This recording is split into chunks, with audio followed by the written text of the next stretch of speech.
I'm Edward Turner. I grew up in a big Catholic family in Massachusetts, and my parents always strongly emphasized the role of beauty in living the good and virtuous life, especially when it came to, as Catholics, going to Mass.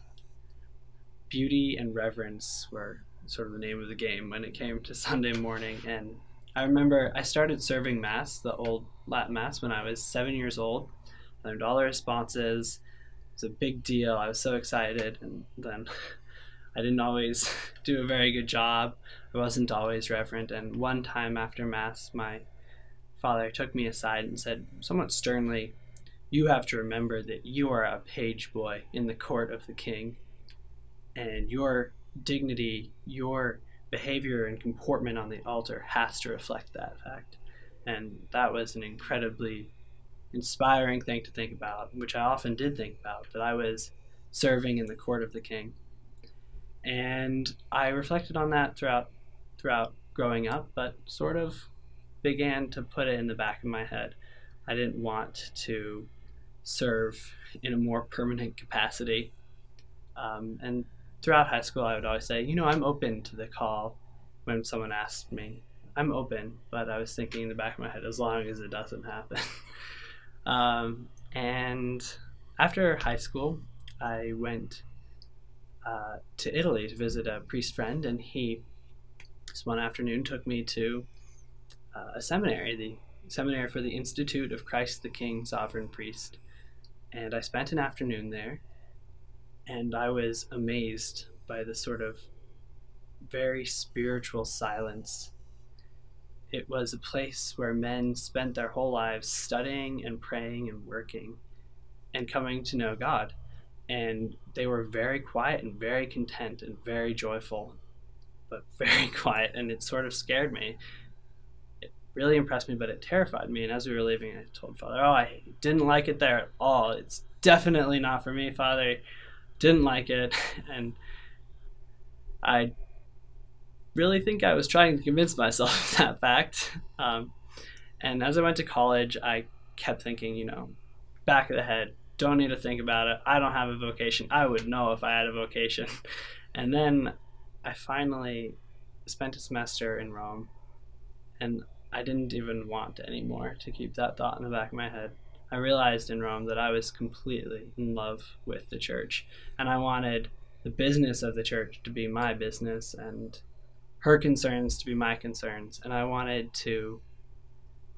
like David, this one thing I ask, this only do I seek from the Lord, to spend all the days of my life in the house of the Lord, to gaze upon his beauty and to serve him in his temple.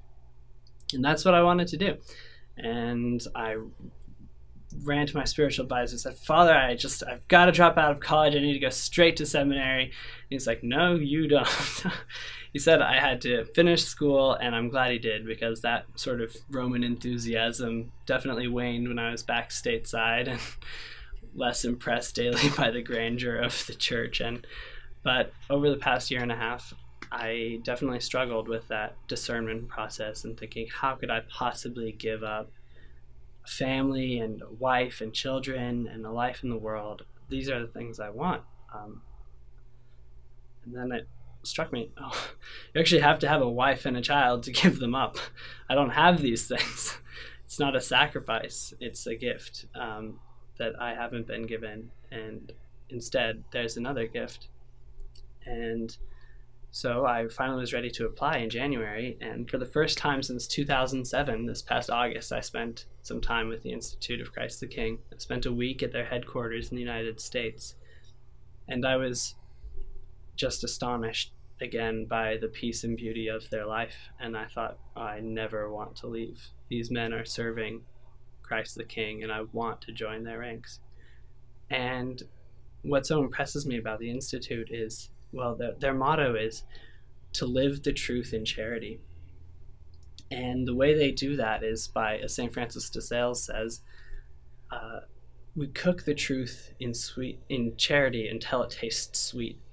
And the way they do that is by making Catholic life really reflect the fullness of of all of its values and all of its joy. And so often the church is viewed as a sort of shrill scold saying, you can't do this, you can't do that.